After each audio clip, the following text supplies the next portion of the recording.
भगवते वासुदेवाय।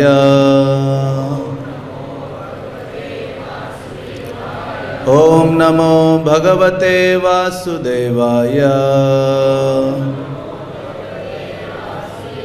ओम नमो भगवते वासुदेवाय।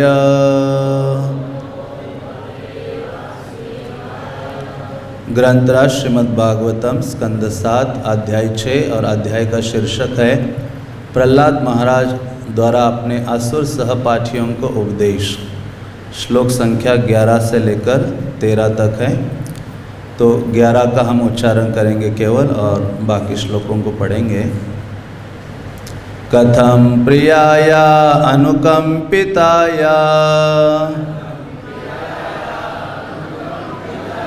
संगम रहस्यम रुचिरांश मंत्रान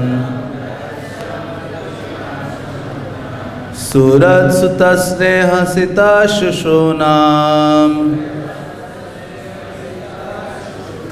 कलाक्षराणाम अनुरक्त चित्तः। शब्दार्थ कथम कैसे, प्रियाया परम प्रिय पत्नी की, अनुकंपिताया सदैव स्नेहिल एवं दयालु, संगम साथ, रहस्यम एकांत, रुचिरान अत्यंत सुखद तथा भाने वाला, च तथा मंत्रान उपदेश, सुहृत्सु पत्नी तथा बच्चों को, तत्स्नेहसितः उनके स्नेह से बंधा हुआ, शिशूनाम छोटे छोटे बच्चों का, कलाक्षराणाम तोतली बोली बोलते हुए, अनुरक्त चित्तः व्यक्ति जिसका मन मोहित है, पुत्रान बच्चों को,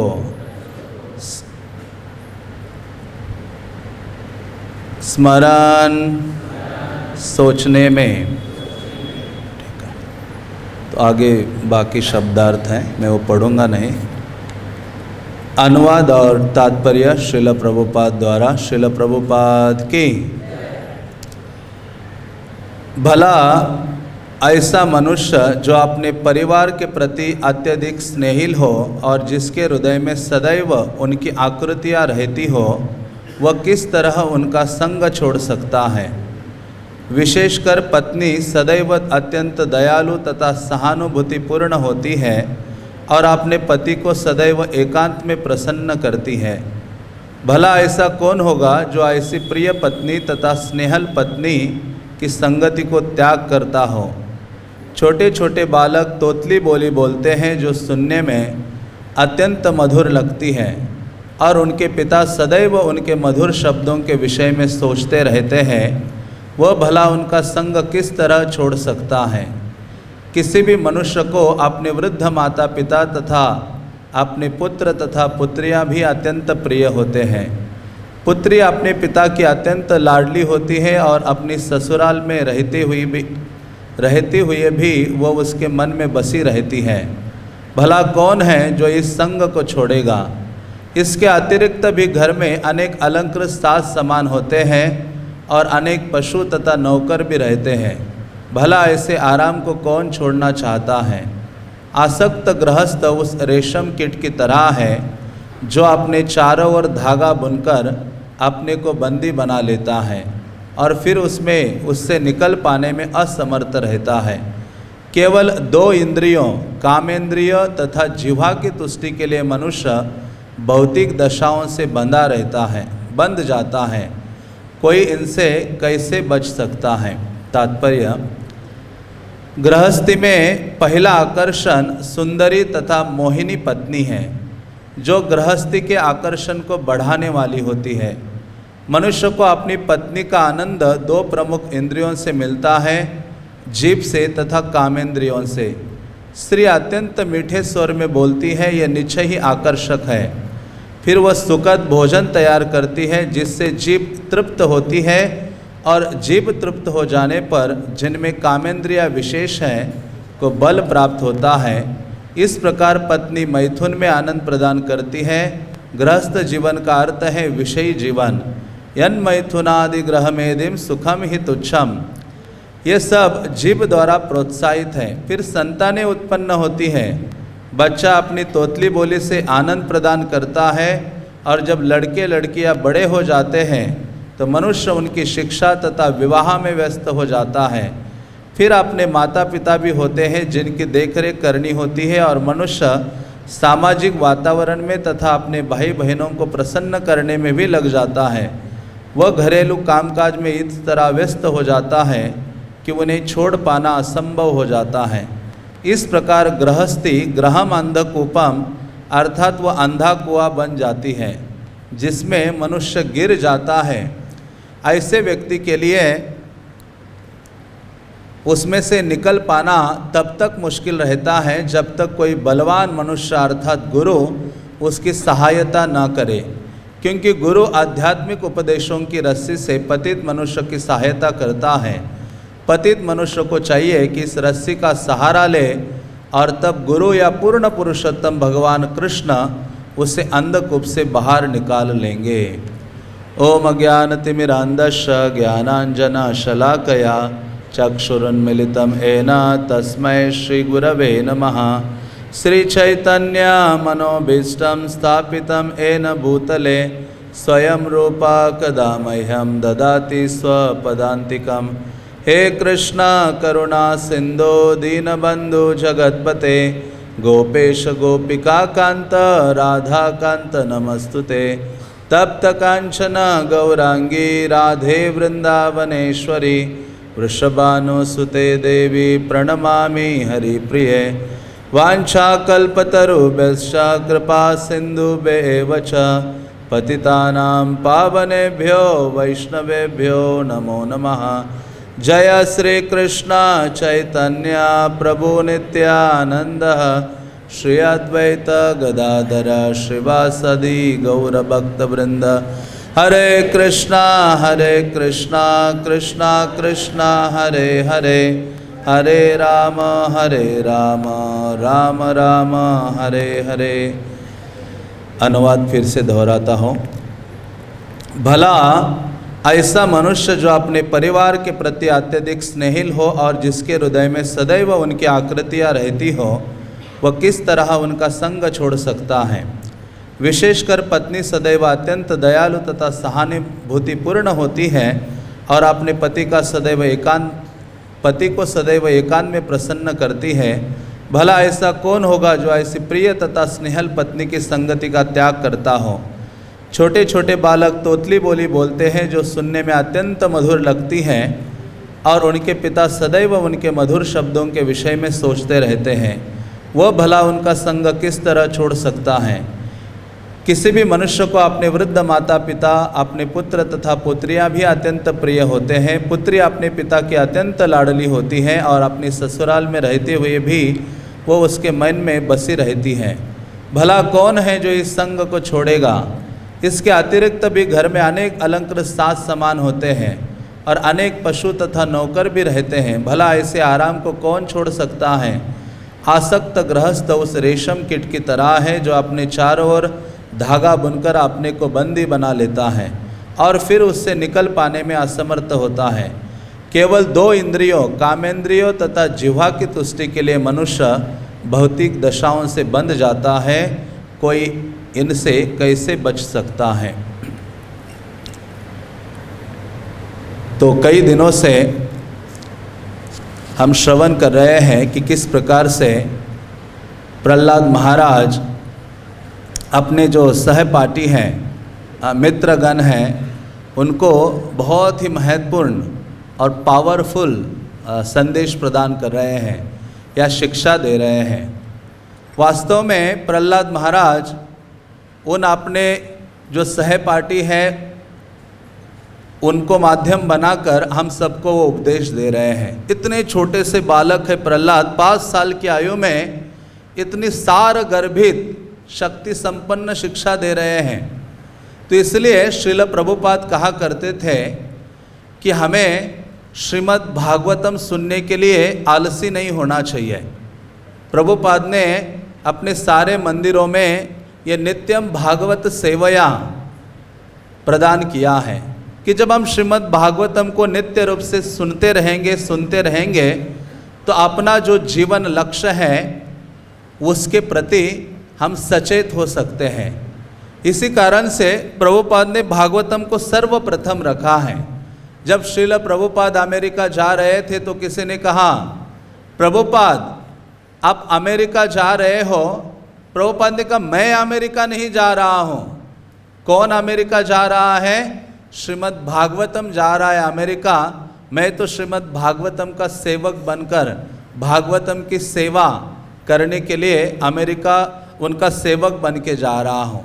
तो इस प्रकार से श्रील प्रभुपाद की ये भावना थी और प्रभुपाद चाहते थे, सोचते थे कि जगत का कल्याण किसी चीज़ से हो सकता है तो वो श्रीमद् भागवतम है। इसलिए प्रभुपाद ने सारे कार्य दूर छोड़कर श्रीमद् भागवतम का अनुवाद किया और अमेरिका जाने के पूर्व भी श्रील प्रभुपाद ने जो पहला स्कंद है उसका अनुवाद किया और अपने साथ श्रीमद् भागवतम को वो ले गए। तो इस प्रकार से श्रील प्रभुपाद ने बहुत अधिक महत्व दिया है श्रीमद् भागवतम के लिए और इसी कारण से हर एक भक्त के लिए श्रीमद् भागवतम बहुत महत्वपूर्ण है भक्तिमय जीवन में। इसलिए श्रील प्रभुपाद कहा करते थे एक बार कि यदि कोई व्यक्ति श्रीमद् भागवतम सुनने के लिए अत्यधिक ईगर है, लालायित है, तो प्रभुपाद कहते हैं कि मैं उसके पास अपने पैसे खर्च करके जाऊंगा और उसको श्रीमद् भागवतम सुनाऊंगा। तो इस प्रकार से श्रील प्रभुपाद की भावना थी और हमें भी उस भावना को अपने स्वयं के कल्याण के लिए स्वीकार करना चाहिए। और ऐसा ये श्रीमद् भागवतम बहुत अद्भुत ग्रंथ है जिसकी महिमा अपार है। अलग अलग महात्माओं ने या शास्त्रों में भागवत की अत्यधिक महिमा का वर्णन किया है। बल्कि ये भागवतम किसी की चापलूसी नहीं करता है।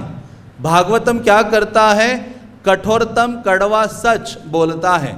कभी कभी हम भागवतम को पढ़ते हैं, जैसे अभी ये जो अनुवाद है या तात्पर्य है सुनने में अच्छा लगता है, नहीं ऐसे लगता है कि ये डंडे मारा जा रहा है या हथौड़े मारे जा रहे हैं इन शब्दों के माध्यम से।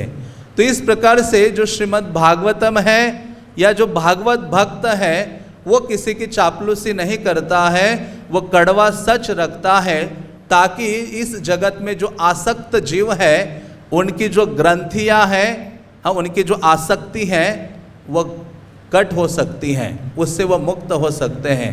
तो ऐसा श्रीमद् भागवतम जो इतना महत्वपूर्ण है और हमारे परंपरा के सभी आचार्यों ने उसको सामने रखा है। स्वयं श्री चैतन्य महाप्रभु श्रीमद् भागवतम को सुनते थे और चैतन्य महाप्रभु जैसे बाल्यकाल में किसी बालक का झुकाव किसी ओर है वो देखने के लिए कई सारी वस्तुएं सामने रखी जाती हैं और बच्चे को छोड़ा जाता है कि बालक जाओ, आपको जो पसंद है वो पकड़ लो। तो चैतन्य महाप्रभु का जब वो संस्कार हो रहा था तो चैतन्य महाप्रभु जो निमाई है बाल्यावस्था में उनको जब ऐसे आगे भेजा जगन्नाथ मिश्र ने, तो ये जाकर वहाँ कई चीज़ें रखी थी। सोना रखा था, चांदी रखी थी, मूढ़ी चिप्ड राइस रखा था और कई वस्तुएं रखी थी और श्रीमद् भागवतम भी रखा था। और जब भागवतम रखा था तो ये निमाई धीरे धीरे अपने घुटनों के बल पर चलते हुए गए और जाकर श्रीमद् भागवतम को पकड़ा और श्रीमद् भागवतम का आलिंगन किया और ये स्थापित किया चैतन्य महाप्रभु ने बाल्यकाल में ही कि आगे जाकर क्या करूँगा, श्रीमद् भागवतम को सामने रखूँगा या श्रीमद् भागवतम का प्रचार करूँगा। तो इस प्रकार से ये श्रीमद् भागवतम हमारे परंपरा का बहुत महत्वपूर्ण सर्वोत्तम या सर्व उत्कृष्ट ग्रंथ है और जिसमें प्रहलाद महाराज के ये उपदेश हम कई दिनों से सुन रहे हैं। प्रहलाद महाराज आज के दिन इस श्लोक में वर्णन कर रहे हैं, एक आसक्त गृहस्थ का वर्णन कर रहे हैं या जो ग्रह मेदी है। ग्रह मेदी का अर्थ है जिसकी मेधा या बुद्धि अपने घर में ही लगी है, घर के जो भोग्य वस्तु है उनमें लगी है, उसको ग्रह मेधी कहा जाता है। और इसी कारण से प्रहलाद महाराज कहते हैं जो ग्रह मेधी अपने घर में केवल इन दो इंद्रियों की तृप्ति करने के लिए निवास कर रहा है, एक अपने जनन इंद्रिय की और दूसरा अपनी जिह्वा की तुष्टि करने के लिए निवास करता है, तो उसकी तुलना वो रेशम के कीड़े से करते हैं कि वो अपना जाल बुनाते जा रहा है अपने आसक्तियों के कारण, और वो जाल बुन जाता है तो रेशम का कीड़ा उसी में ही रह के मर जाता है, बाहर नहीं निकल पाता। उसी प्रकार से एक जो आसक्त गृहस्थ व्यक्ति है या संसारिक व्यक्ति है, वो भौतिक आसक्तियों में इतना निमग्न हो जाता है, भौतिक जीवन में इतना निमग्न हो जाता है कि उससे बाहर आना उसके लिए असंभव हो जाता है। इसलिए प्रहलाद महाराज उसकी एक रेशम के कीड़े से तुलना करते हैं। बल्कि इस श्लोक में दो शब्दों पर जोर दिया है और श्रील प्रभुपाद ने भी तात्पर्य में उन्हीं दो शब्दों को विस्तृत वर्णन किया है। तो श्लोक में दो शब्द आते हैं इन तीन श्लोक में, जिसमें है औपस्थ जह्वम बहुमन्यमानम, कि उपस्थ जो जनेन्द्रिया है और जिह्वा है इसको बहुमन्यमानम बहुत महत्वपूर्ण मानता है और इन्हीं दो चीज़ों के लिए संघर्ष करता है तुष्टि करने के लिए और अपना जीवन बिताते रहता है। और फिर प्रहलाद महाराज उसी के आगे शब्द में कहते हैं दुरंत मोह, कि ऐसे इन दो इंद्रियों की संतुष्टि करने के लिए इतना निमग्न हो जाता है कि उससे वो बाहर निकल पाना उसके लिए असंभव हो जाता है। इसलिए श्रील प्रभुपाद कहते हैं कि इस संसार में हर एक व्यक्ति जनन इंद्रिय के सुख से बंधा हुआ है। इसी कारण से इस संसार को मैथुन आगार कहा गया है। जैसे श्रील प्रभुपाद कहते हैं कि ये जो हिप्पीज थे अमेरिका में, वो असंतुष्ट थे सभी प्रकार से, उनके पास धन था, सब कुछ, सारी भौतिक सुविधाएं थी, लेकिन उन्होंने सब कुछ त्याग दिया, रास्ते में रहने लगे, पेड़ के नीचे रहने लगे, लेकिन एक चीज को त्याग नहीं कर पाए, और वो क्या था? भौतिक भोग, जननेंद्रियों का जो सुख है या मैथुन जीवन है उसका त्याग नहीं कर पाए। इसलिए प्रभुपाद कहते हैं इस संसार में सब कुछ व्यक्ति त्याग सकता है, लेकिन इस आकर्षण से दूर रहना अति कठिन है, और इसी कारण से सारे जो जीव है इस संसार में बंधे हुए हैं। इसलिए प्रभुपाद कहते हैं कि ये घर, जो आसक्त गृहस्थ व्यक्ति है उसके लिए घर जेल है। बल्कि भक्ति विनोद ठाकुर कहते हैं जेदिन ग्रहे भजन देखी ग्रहेते गोलोक भाई। जब भक्तगण है उसके लिए वो घर क्या होता है? गोलोक वृंदावन होता है। लेकिन जो आसक्त व्यक्ति हैं, जो अपने जनन इंद्रिय और जीवा की तुष्टि के लिए निमग्न है, उसके लिए वो क्या है? कारागृह है। और ऐसा कारागृह है कि उसको किसी ने बांधा नहीं है, पूरे दिन घूमता है और शाम को फिर से बंधने के लिए वहाँ चला जाता है और बाहर निकलना उसके लिए मुश्किल हो जाता है। तो इसी प्रकार से ऋषभ देव भी कहते हैं पुंसाश्रया मिथुनि भाव मेतम तयोर मिथो हृदय ग्रंथि माहुर अतो ग्रह क्षेत्र सुताप्त वित्ते जनश्र मोहयम अहम ममेति। तो ये जो हृदय की ग्रंथि है मिथुनि भाव, ये जो भौतिक आकर्षण है स्त्री पुरुष का, जिसमें वो बंध जाता है और उसके कारण उसके सारा जो जीवन का संघर्ष है शुरू हो जाता है। इसलिए ये जो ग्रंथि है भौतिक भोग के विषय भोग की जो ग्रंथि है उससे निकलना बहुत ही कठिन है। जन्मों जन्मों से व्यक्ति बंधा हुआ है और छूटना उससे असंभव है। और व्यक्ति को हम कई बार कहते कि अरे आप मंदिर आया करो, वो कहते नहीं बहुत काम है। उसको पता नहीं है कि सही में बहुत काम है, काम के कारण ही वो बंधा हुआ है। काम उपभोग जिसके कारण क्या है वो बंधा है, और इसलिए वो कहता है कि बहुत काम है मेरे पास, मैं बहुत बिजी हूँ। और वास्तव में इस संसार में इस काम ने सबको बिजी रखा है, बांध के रखा है। श्रील प्रभुपाद एक बार दिल्ली में थे और दिल्ली में अपने शिष्यों के साथ जा रहे थे, तो उन्होंने देखा कि एक बारात वहाँ से गुजर रही थी। अभी ये विदेशी शिष्य प्रभुपाद के साथ थे, उनको पता नहीं है कि ये घोड़ी के ऊपर बैठ के लोग एक को बिठाया है, पूरा सज धज के बैठा है, बाकी उसके सामने नाच रहे हैं।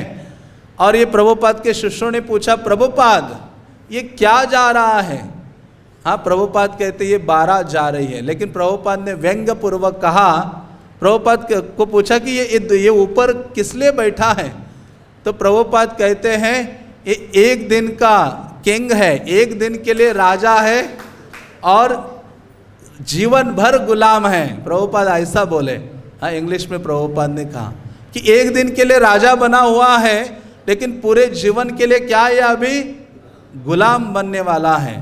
तो इस प्रकार से प्रभुपाद कहते हैं हाँ कि ऐसा ये भौतिक आकर्षण है जिसको सह पाना कठिन है।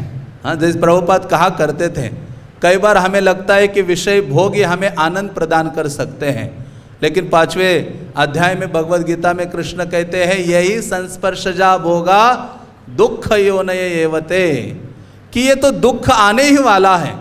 प्रभुपाद कहते हैं कि यदि कोई व्यक्ति गृहस्थ आश्रम में इस भावना से प्रवेश करता है कि मैं सुख प्राप्ति के लिए प्रवेश कर रहा हूं, तो उससे ज़्यादा दुख कोई अनुभव नहीं करता है। इसलिए उस भावना से गृहस्थ जीवन में प्रवेश नहीं करना चाहिए।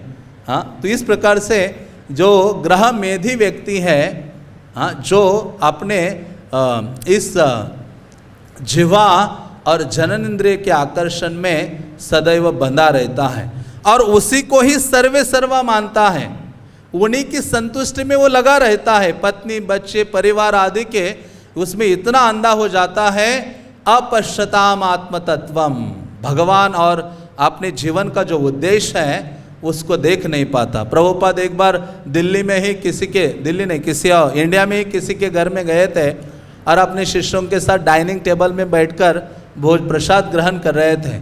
तो जो घर का व्यक्ति था, मुखिया, वो प्रभुपाद के आया और पास आया और सभी जो घर के परिवार के सभी सदस्य हैं, रिलेटिव्स हैं, बहुत सारे लोग आए थे और एक एक को सामने लाता था और प्रभुपाद को कहता, स्वामी जी ये मेरा बेटा है, स्वामी जी ये मेरी बहू है, स्वामी जी ये है। सबको ऐसे परिचय करा दिया और वो सभी लोग अंदर चले गए। तो प्रभुपाद कहते हैं अपने शिष्यों को थोड़ा मजाक करते हुए, प्रभुपाद ने कहा, देखो ये कह रहा है कि यही मेरा मैथुन जीवन है। हाँ, तो इस प्रकार से प्रभुपाद कई बार कठोर शब्द या कठोर चीज़ें बताते थे और जिससे शिक्षा प्रदान करते थे, ताकि हमारी ये जो आसक्तियाँ हैं वो क्या हो जाए, दूर हो जाए या टूट जाए। तो इस प्रकार से जो जीव है इस भौतिक संसार में इस भौतिक सुख के कारण बंधा हुआ है। इसलिए गीता में कृष्ण कहते हैं, इंद्रियानि प्रमाथिनी हरंती प्रसभम मनः, कि इंद्रिया इतनी पावरफुल है, ये जो भौतिक आकर्षण इतना शक्ति संपन्न है कि शक्तिशाली जो विद्वान व्यक्ति है उसको भी, उसके मन को भी हर लेती है। तदश्च हरति प्रज्ञा वायुर्नाव युवाम्बसी, कि हमारी बुद्धि को हर लेती है। जिस प्रकार से वायु की दिशा या नाव की दिशा एक वायु बदल देता है, तो उसी प्रकार से ये जो विषयों को भोग करने की भावना है वो हमारे जीवन उद्देश्य को बदल देती है। इसलिए श्रीमद् भागवतम में शुकदेव गोस्वामी कहते हैं, बलवान इंद्रिया ग्रामो विद्वान समपि कर्षति। ये इंद्रिया, ये भोग का आकर्षण इतना अधिक है कि विद्वान व्यक्ति भी उससे प्रभावित हो जाता है, उससे आकर्षित हो जाता है। वो राम किंकर बनने आता है। हाँ, किंकर का मतलब है सेवक। हाँ, क्या करूं, जिसको किंकर कहा जाता है। हम राम का किंकर बनने आते हैं लेकिन काम का किंकर हो जाते हैं। तो इस प्रकार से इस श्लोक में प्रहलाद महाराज इस पर जोर दे रहे हैं। इसलिए शास्त्रों में वर्णन आता है, कहते हैं कि गुलाम कौन है, तो शास्त्र कहते हैं जो इंद्रिय भोगों में आसक्त है वो व्यक्ति गुलाम है। और मुक्त व्यक्ति कौन है, शास्त्र कहते हैं जो इस भौतिक भोग से अनासक्त है वो व्यक्ति मुक्त है, वो व्यक्ति स्वतंत्र है। तो इस प्रकार से गीता में कृष्ण कहते हैं, अवृतम ज्ञानमेतेन ज्ञानिनो नित्य वैरिणः, कि ये जो भोग की जो आसक्ति है हमारे ज्ञान को ढक देती है, जिसके कारण इस भौतिक संसार का जो भोग है उसको ही हम सर्वे सर्वा मानते हैं। इसलिए इस जो भौतिक आकर्षण है, इंद्रियों का भोग है, उसके प्रति हमें बहुत सावधान होना चाहिए। ये नहीं सोचना चाहिए कि मैं परे हूँ, हाँ मैं अभी भगवत भक्ति में आ गया हूँ और मैं उससे प्रभावित नहीं होऊंगा। हाँ, हर व्यक्ति प्रभावित होता है। भागवतम में कहते अरे बड़े बड़े देवताओं ने, ऋषि मुनियों ने घुटने टेक दिया है, हाँ तो हमारे जैसे छोटे कीड़ों की क्या यह अहमियत है। तो इस प्रकार से वो कहते हैं, भागवतम में तो भरा हुआ है इसका जो वर्णन है। जैसे हाथी है, हाथी इतना शक्तिशाली प्राणी है, लेकिन वो पूरे जीवन गुलाम हो जाता है एक व्यक्ति का। किस कारण से? केवल इस इंद्रिय स्पर्श सुख के कारण से। हाथी को कंट्रोल करना कितना कठिन है, लेकिन एक गड्ढा बनाते हैं, उसके ऊपर थोड़ा सा झाड़ियाँ डाल देते हैं काट कर, और एक ट्रेंड हाथीनी को उसके नज़दीक ले आते हैं और दूर से वो हाथीनी चित्कार करती हैं या रिकॉर्डेड साउंड हाथीनी का चलाते हैं, जिसको सुनकर वो दौड़ के आता है हाथी और गड्ढे में गिर जाता है और उसको कंट्रोल करता है महावत छोटा सा व्यक्ति, और जीवन भर उसका गुलाम हो जाता है। उसी प्रकार से ये जो इंद्रिय सुख है, उससे ये जो मनुष्य जीवन है इतना दुर्लभ, उच्च गति प्राप्त करने के लिए हमें मिला है, उसके वश में आकर हम क्या हो जाते हैं, इस भौतिक भोग में बंध जाते हैं। इसलिए प्रभुपाद कहते हैं कि जो गृहस्थ जीवन में है वो कहता है कि अरे नहीं परेशानी हो गई है, और ब्रह्मचारी का जीवन बहुत अच्छा है। ब्रह्मचारी सोचता है अरे क्या ब्रह्मचारी जीवन है, गृहस्थ का जीवन इतना अच्छा है, उसके पास गाड़ी है, बंगला है, सुंदर पत्नी है। हाँ, तो प्रभुपाद कहते हैं ये हमेशा संघर्ष चलता रहता है, द्विधा। इसलिए प्रभुपाद ने कहा एक लेक्चर में, दिल्ली का लड्डू जिसने खाया वो भी पछताया, और दिल्ली का लड्डू जिसने नहीं खाया वो भी पछताया। तो प्रभुपाद को पूछा ये दिल्ली का लड्डू एग्जिस्ट करता है क्या? दिल्ली का लड्डू है ही नहीं, केवल तिरुपति बालाजी का लड्डू है। तो ये दिल्ली का लड्डू का मतलब है भौतिक भोग से मिलने वाला आनंद, हाँ वो जो सुख है। इसलिए हमें सोचना चाहिए कि ये बड़े बड़े उदाहरण श्रीमद् भागवतम में दिए गए हैं। ये जो इंद्र है वो डिवोटी है भगवान का, मिश्र भक्त है, वो भक्त ही है, लेकिन वो भी क्या हो जाता है, गौतम ऋषि की जो पत्नी है अहिल्या, उनकी ओर आकर्षित हो जाता है, और इतना बड़ा प्लान कि गौतम ऋषि का ही रूप धारण करके अहिल्या का संग प्राप्त करने के लिए जाता है, और वो शाप दिया जाता है उनको, सहस्र योनि उनके शरीर में आ जाए, वो दुखी हो जाते हैं, और फिर सहस्र योनि की जगह सारी आंखें आ जाती है। इसलिए इंद्र का नाम क्या पड़ता है, सहस्र नेत्र। तो इस प्रकार से इंद्र है। विश्वामित्रा मुनि का हम वर्णन सुनते हैं कि बस विश्वामित्रा मुनि इतने पावरफुल थे, 60,000 साल तक तपस्या में रत थे, लेकिन बल की क्या है, कोई भी इंद्रियां विचलित कर सकती हैं। और केवल मेनका के नुपुर की ध्वनि क्या सुनी तो यहाँ सब कुछ पिघल गया और मेनका के प्रति आकर्षित हो गए। तो इस प्रकार से शास्त्रों में हजारों हजारों उदाहरण हैं। सौबरी मुनि कालियादह में जो लीला घटित हुई थी, सौबरी मुनि सोचते हैं कि अभी बस बाहर सब माया है, सब आकर्षण है, नहीं उससे बचना होगा। जैसे प्रभुपाद के समय में कई भक्तों ने कंप्लेंट की प्रभुपाद कि नहीं ये सारी माताएं भी टेम्पल हॉल में होती हैं, हम सब भी होते तो जपा में प्रॉब्लम हो जाता है। तो कहते उनको अलग भेज दो, हम अलग एक जगह जप करते। प्रभुपाद ने कहा जिनको ये प्रॉब्लम होता है वो बाहर निकल जाओ। तो इस प्रकार से सौबरी मुनि ने सोचा कि अरे ये बाहर बहुत भौतिक दिक्कत है, तो कहते जल के अंदर चले जाते हैं। प्रभुपाद कहते आप जहाँ भी चले जाओगे आपकी ये जो 11 पत्नियां हैं वो आपके साथ चलेगी। इंद्रियां क्या है, ये सारी हमारी एक प्रकार से पत्नियां हैं, वो आपके साथ चलती हैं और आप अलग अकेले नहीं रह सकते जब तक आप इस इंद्रियों को ऋषि के न ऋषिकेश सेवनम भक्ति रुच्यते। जो इंद्रियों के स्वामी कृष्ण हैं उनकी सेवा में इंद्रियों को नहीं लगाएंगे तो स्वाभाविक रूप से इस भौतिक भोग में वो इंद्रियां लगेगी। उनको एंगेजमेंट चाहिए, इंद्रियों को करने के लिए कुछ चाहिए। आंखें सुंदर रूप देखना चाहती हैं तो कृष्ण का सौंदर्य को देखो, जीवा कुछ खाना चाहती हैं, स्वाद लेना चाहती हैं, कृष्ण प्रसाद का आस्वादन करें। तो इस प्रकार से सारे इंद्रियों को उनमें उनके वास्तविकता में यदि हम एंगेज करते हैं कृष्ण की सेवा में तो वो भ्रमित नहीं हो जाएंगी। तो इस प्रकार से चाहे वो शिवजी हो, जैसे शिवजी का वर्णन आता है कि भगवान ने मोहिनी रूप धारण किया तो शिवजी ने देखा नहीं था। तो एक बार भगवान विष्णु मिले, कहते प्रभु आपने बड़ा सुंदर रूप धारण किया था, मुझे भी देखना है। विष्णु कहते, भगवान कहते अरे मत देखो, नहीं देखना है। अरे वो ठीक नहीं है तुम्हारे लिए, नहीं मुझे एक बार देखना है, कुछ नहीं होगा। हम भी कहते नहीं बस अभी कुछ नहीं होगा मुझे। हम रिस्क लेते हैं, भौतिक भोग का रिस्क लेते हैं और उसमें फंस जाते हैं। तो शिवजी कहते हैं नहीं बस एक ही बार दिखा दीजिए। तो शिवजी को जब भगवान दिखाते वो रूप और जैसे वो देखते ही मोहिनी के रूप को तो शिवजी बिल्कुल विचलित हो जाते हैं और आकर्षित हो जाते हैं। ब्रह्मा हो, शिवजी हो, चाहे हर कोई देवी देवता हो, ऋषि मुनि हो, सभी इस भोग के प्रति आकृष्ट हो गए हैं। तो इसी कारण से शास्त्र कहते हैं कि हमें सावधान होना चाहिए।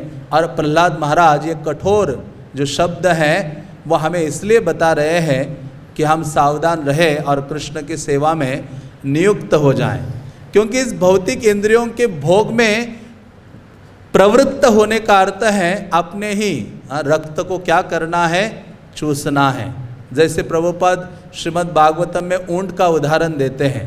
ऊंट अपनी बड़ी गर्दन से कांटेली जो झाड़ियाँ हैं उसके पत्ते खाने का प्रयास करता है और साथ साथ उन कांटों के द्वारा उसकी जीवा कट जाती है और उसके मुख से रक्त निकलने लगता है, उसी को वो चूसता रहता है।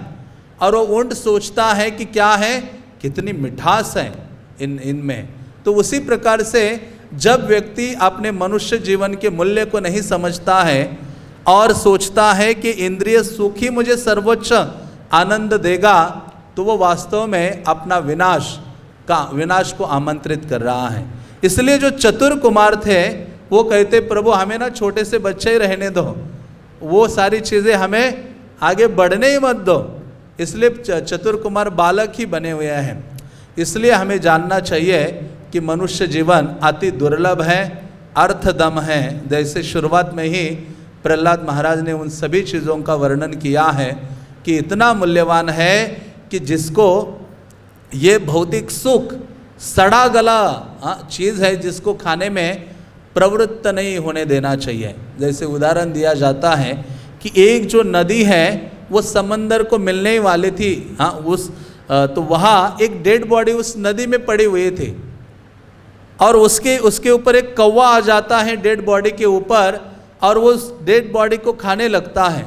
खाने में इतना मग्न हो जाता है कि कुछ ही क्षणों में वो नदी सागर को मिल जाती है और सागर को मिलती है तो वो डेड बॉडी सागर में बहुत दूर दूर दूर चली जाती है। और कौवा जब देखने लगता है कि अभी मुझे बाहर निकलना है तो उसके लिए असंभव हो जाता है और कौवा क्या करता है, वहाँ मर जाता है क्योंकि इतना सागर को पार करना उसके लिए असंभव हो जाता है। तो उसी प्रकार ये जो मनुष्य जीवन है, इस पशु के समान जब हम केवल अपनी दो इंद्रियों को संतुष्ट करने में लगाएंगे, जिह्वा को और जनन इंद्रियों को, तो हमारी स्थिति उस कौवे के समान है। क्या करेंगे कि हमारा ये जो मूल्यवान जीवन हमें मिला है, उसका हम अपने हाथ से खो बैठेंगे। इसलिए प्रहलाद महाराज कहते हैं यन मैथुनादि ग्रह मेदिन सुखम ही तुच्छम कंडु नयन करयो रिव दुख दुखम। तो कहते हैं ये जो भौतिक सुख है ये तुच्छ सुख है।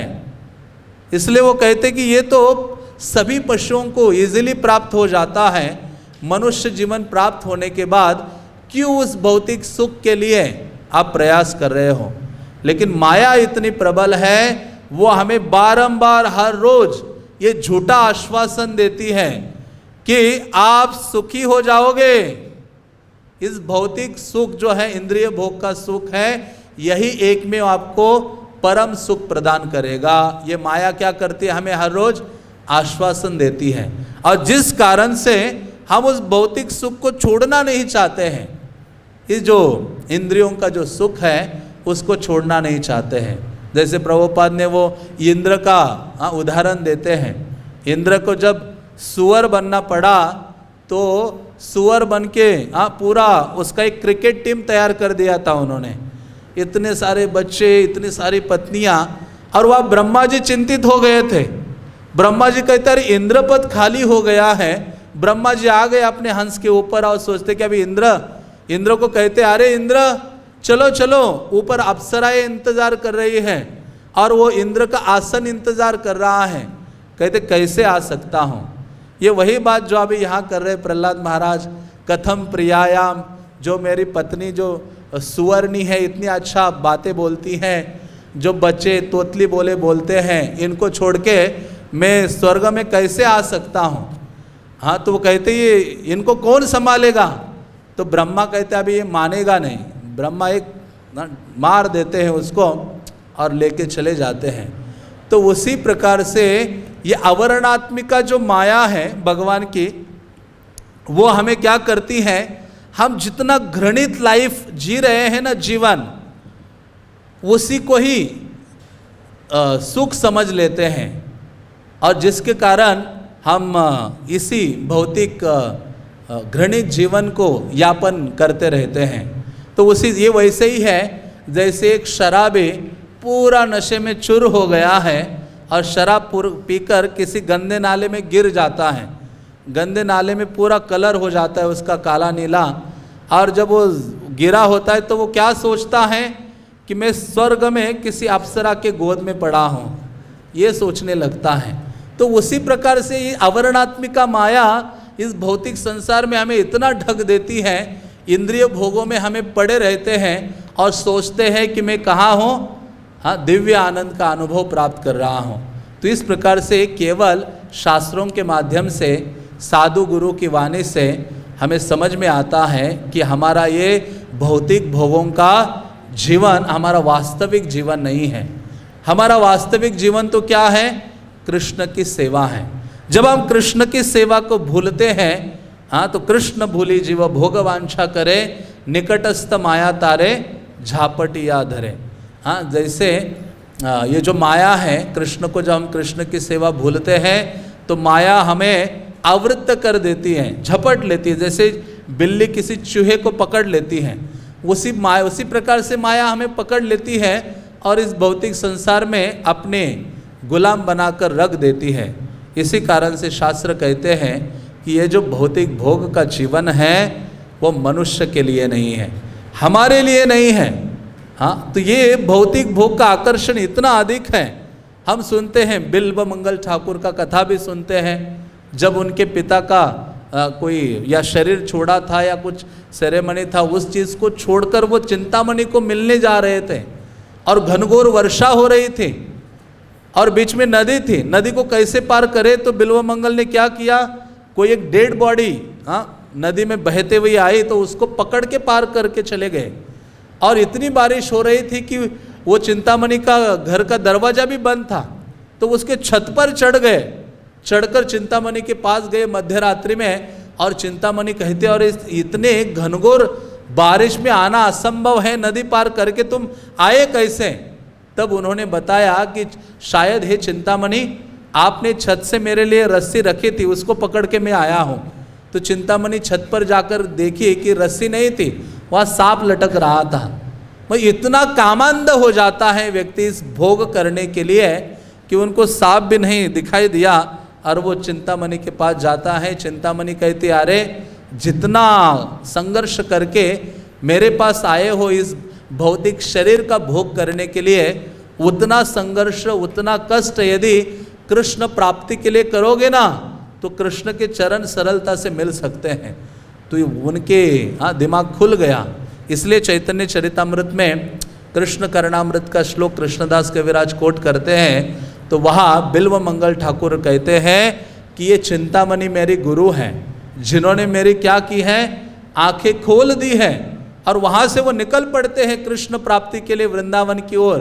और रास्ते में जब चलते हैं तो फिर जल लेके जाने वाली स्त्रियां दिखती हैं, फिर से वो आकर्षित हो जाते हैं और वो स्त्री के पीछे पीछे घर में जाते हैं।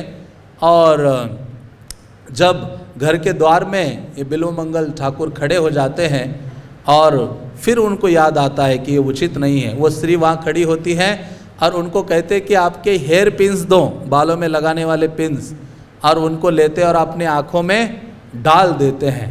कहते ये आँखें ही एक प्रकार से कारण हैं जिनके द्वारा जो भोग करने की भावना मेरे हृदय में जाती है और मैं उसके लिए लालायित हो जाता हूँ, और उसके पश्चात वो कृष्ण प्राप्ति के लिए निकल पड़ते हैं। तो इसलिए ये जो इंद्रिय भोगों का जो आकर्षण है या इंद्रिय भोग की जो भावना है हमें अंधा बना देती है, कामांध हो जाते हैं। इसलिए अकबर ने बिरबल को पूछा था, इस जगत में अंधे लोग ज़्यादा है या दिखाई देने वाले लोग ज़्यादा है, मतलब जिनको दिखता है वो लोग ज़्यादा है या अंधे लोग ज़्यादा हैं। हाँ, तो ये बिरबल कहता है कि इस संसार में कौन से लोगों की संख्या ज़्यादा है, अंधे लोगों की संख्या ज़्यादा। और वास्तव में यही सत्य है। बल्कि श्रीमद् भागवतम में शुकदेव गोस्वामी ने बोलना शुरू किया तो केवल इसी बात को बोला है।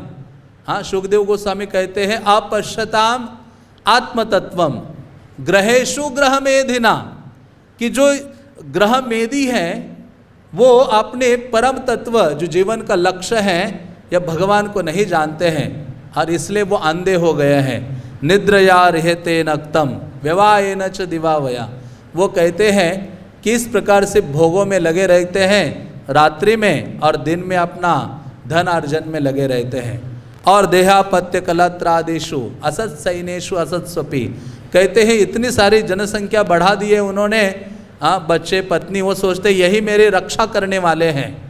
हाँ, लेकिन वो जानते नहीं हैं जब मृत्यु आएगा तो ये सारे असत सैनिक हैं, चाहे पत्नी है, बच्चे हैं, परिजन हैं, ये हमारी रक्षा करने वाले नहीं हैं। इसलिए वो कहते हैं कि इस संसार में अंधे लोग ज़्यादा हैं। और वास्तव में अभी की स्थिति हम देखते हैं तो अत्यधिक रूप से लोग कामांध हो गए हैं और आत्मतत्व से अंधे हैं। इसी कारण से इन इंद्रिय तृप्ति के प्रति जो आसक्ति है उसको त्याग करना चाहिए। भक्तगण कहते हैं ये आसक्ति ऐसी चीज़ है वो सरलता से आ सकती है लेकिन जा नहीं सकती, इसलिए वो आती है लेकिन जाती नहीं है अटैचमेंट्स।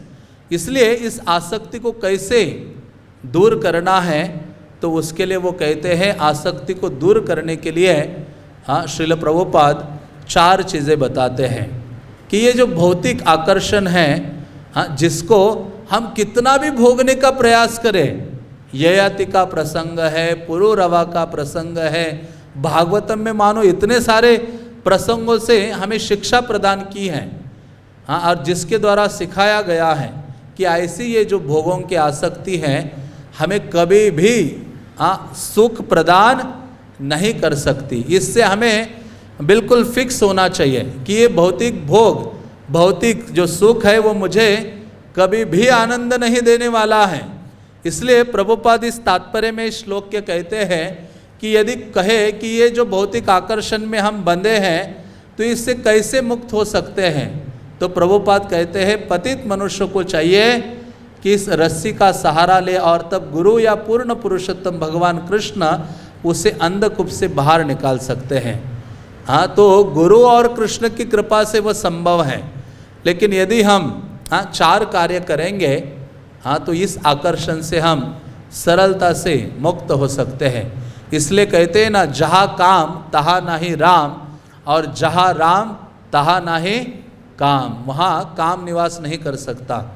तो हमारे भक्त आचार्यों ने 4 चीज़ें कही है इस भौतिक भोग से बचने के लिए।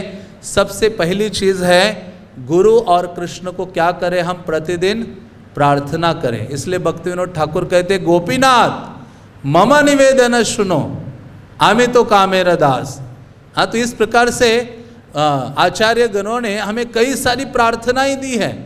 उन प्रार्थनाओं को अपने कंठ का अलंकार बनाए, हार बनाए और अपने हृदय से गुरु और कृष्ण के प्रति प्रार्थना करें। इसलिए भक्ति विनोद ठाकुर कहते हैं, इस भोग भावना से बचने के लिए मुझ में बल नहीं है, एकाकी आमार नाही पाए बल, हरि नाम संकीर्तने तुम ही कृपा करें। आप मुझे शक्ति दीजिए ताकि हरि नाम लो, जिसके द्वारा ये भोग की जो भावना है उससे मैं बच सकता हूँ। और इसलिए प्रहलाद महाराज ने तो इसी की एक महत्वपूर्ण प्रार्थना की है। जब भगवान प्रकट हो गए तो नरसिम्हा देव ने कहा कि अरे प्रहलाद कुछ मांगो मांगो। प्रहलाद कहते मैं कोई व्यापारी नहीं हूँ कि आपकी सेवा मैंने की है और उसके बदले में मुझे कुछ चाहिए। हाँ, वो कहते कुछ देना ही चाहते, यदि दाशा में कामान, हाँ हे वरद ऋषभ, आप कुछ देना ही चाहते हैं तो ये जो इस संसार को भोगने की जो भावना मेरे हृदय में है, उस भोग करने की भावना को क्या कीजिए, आप हटा दीजिए। तो इस प्रकार से प्रार्थना प्रहलाद महाराज करते हैं। हाँ, रामानुजा के शिष्य का भी वर्णन हम सुनते हैं, धनुर्दास हेमाम का, कैसे रामानुजाचार्य ने उनके ऊपर कृपा की थी। तो पहली चीज़ यही है कि अपने जीवन में रोज गुरु और कृष्ण को प्रार्थना करें कि इस भौतिक भोग के प्रति जो मेरी भावना है, आकर्षण है, उसको हटा दीजिए। और दूसरा क्या है, कुछ भी हो जाए रोज प्रतिदिन श्रीमद् भागवतम का श्रवण करे या श्रीमद् भागवतम को ले। दिन में जितना समय मिलता है उतना समय हमें श्रीमद् भागवतम को पढ़ना चाहिए। इसी कारण से दूसरे स्कंद में ये उपाय बताया है इस भौतिक भोग से बचने का। वो कहते हैं, पिबन्ति ये भागवतात्मना सताम कथामृतम श्रवण पुटेषु संस्मृतम पुनन्ति ते विषय विदूषिताशयम व्रजन्ति तच्चरण सरोरहन्तिकम। तो वो कहते हैं पिबन्ति ये भागवता आत्मनाम सताम, कि ये जो श्रीमद् भागवतम को है हमें पीना चाहिए। कथामृतम श्रवण पुटेषु समृतम, समृतम का अर्थ है भर भर के पियो श्रीमद् भागवतम को गाने के माध्यम से। पुनन्ति ते विषय विदूषिताशयम, हाँ शुद्ध हो जाएगी ये जो हृदय की विषयों की दूषित जो आशा है, ये भौतिक भोग रूपी काम की जो भावना हृदय में है वो शुद्ध हो जाएगी। और हम क्या हो जाएंगे, व्रजंति तच्चरण, भगवान के चरणों के वर हमारा पदार्पण होगा, भगवान की ओर जाएंगे। और तीसरी चीज़ जो चैतन्य महाप्रभु ने बताई है इसके लिए उपाय, चैतन्य महाप्रभु जब दक्षिण भारत की यात्रा में गए थे और कुर्म ब्राह्मण से मिले थे, कुर्म ब्राह्मण के ऊपर आपने कृपा की, तो कुर्म ब्राह्मण हाँ वो कहते हैं कि हे प्रभु मैं आपके साथ ही आना चाहता हूँ। हाँ कुर्म ब्राह्मण कहता है कि मैं अपने साथ आना चाहता हूँ। कुर्म ब्राह्मण कहता है चैतन्य महाप्रभु को, कृपा कर प्रभु मोर जा तोमा संगे सहिते न पारि दुख विषय तरंगे। तो कुर्म ब्राह्मण चैतन्य महाप्रभु को कहते हैं कि हे चैतन्य महाप्रभु, इस भौतिक संसार का जो विषय तरंग है, ये जो विषय भोग की भावना आदि है, उसको मैं सहन नहीं कर पा रहा हूँ, मैं आपके साथ, आप मुझे लेके जाइए। चैतन्य महाप्रभु कहते नहीं, मैं अपने साथ नहीं लेके जा रहा हूँ आपको, लेकिन मेरी एक वचन को स्वीकार करो। प्रभु कहे आइछे बात कबू ना कहिबा, ग्रहे रहे कृष्ण नाम निरंतर लईबा। चैतन्य महाप्रभु ने कहा तुम घर में ही रहो, लेकिन घर में रहकर कृष्ण के नामों का उच्चारण निरंतर करो। हरे कृष्णा कृष्णा कृष्णा हरे हरे, हरे राम राम राम हरे हरे। चैतन्य महाप्रभु ने कहा हरे नाम का उच्चारण निरंतर करो। और दूसरी चीज चैतन्य महाप्रभु कहते हैं, जारे देखे तारे कह कृष्ण उपदेश, आमार आज्ञाय गुरु हैया तार यही देश। और जिसको भी देखोगे उसको तुम कृष्ण भावना प्रदान करो। हाँ, कृष्ण उपदेश, कृष्ण के दो उपदेश हैं, भगवद गीता और श्रीमद् भागवतम, इसका उपदेश प्रदान करो। और फिर क्या होगा, हाँ मतलब इसका अर्थ है प्रचार करो। पहली चीज़ हमने सुनी थी प्रार्थना करो, दूसरा है श्रीमद् भागवतम को सुनो। और चैतन्य महाप्रभु कहते स्वयं हरि नाम लेकर प्रचार करो, हाँ, तो क्या होगा? कबू न बधिबे तोमार विषय तरंग, पुनरपि यही ठाए पाबे मोर संग। कबू न बाधिबे तोमार विषय तरंग। चैतन्य महाप्रभु कहते हैं ये विषय के जो तरंग है, विषय के जो भोग की भावनाएं हैं, ये इसको आपको बाधित नहीं करेगी, हाँ, प्रभावित नहीं करेगी, और मेरा संग तुम सरलता से प्राप्त कर सकते हो। तो इस प्रकार से चैतन्य महाप्रभु ये बताते हैं। इसमें दोनों चीज़ें हैं, और चौथी चीज़ है भगवान के नामों का उच्चारण करना, जो चैतन्य महाप्रभु ने कुर्म ब्राह्मण को बोल ही दिया है।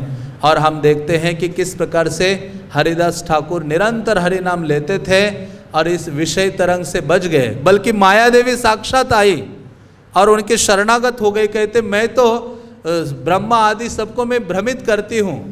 और वहाँ हरिदास ठाकुर के चरणों में गिरकर माया देवी क्या कहती है? माया देवी कहते हैं मुझे आप क्या करो, आप प्रेम प्रदान करो। इसलिए कृष्णदास कविराज कहते हैं माया दासी प्रेम मांगे इथे की विस्मय। अरे क्या आश्चर्य है कि माया साक्षात क्या कर रही है, हरिदास ठाकुर के चरणों में गिरकर कृष्ण प्रेम की कामना कर रही है। तो इस प्रकार से सार में कहा जाए, समय हो गया है, कि यहाँ प्रहलाद महाराज एक आसक्त ग्रह मेदी का वर्णन कर रहे हैं कठोर शब्दों में। और वो कह रहे हैं कि व्यक्ति उस रेशम के कीड़े के समान इस भौतिक आसक्ति का जाल बुनाता रहता है, सुख प्राप्त करने की कामना से, इस संसार को भोग करने की कामना से, दो इंद्रियों के माध्यम से वो भोग करना चाहता है, जनन इंद्रिय और जीवा के द्वारा ना, लेकिन वो असंभव हो जाता है। और हम सब लोग इस भौतिक संसार में उससे बंधे हुए हैं, और इस भौतिक भोग की भावना से हमें बचना है। तो आचार्यगण कहते हैं हमें क्या करना होगा? पहले गुरु और कृष्ण को प्रार्थना करते रहे प्रतिदिन, और कुछ भी हो श्रीमद् भागवतम का हम श्रवण करें। तीसरी चीज़ है, चैतन्य महाप्रभु ने कुर्म ब्राह्मण को वो संदेश दिया है कि जारे देखो तारे कहो कृष्ण उपदेश। और चौथी चीज़ है निरंतर हरि नाम का उच्चारण करो। हरे कृष्णा कृष्णा कृष्णा हरे हरे, हरे राम राम राम हरे हरे। ग्रंथराज श्रीमद् भागवतम के, श्रील प्रभुपाद के, निताय गौर प्रेमानंदे हरे।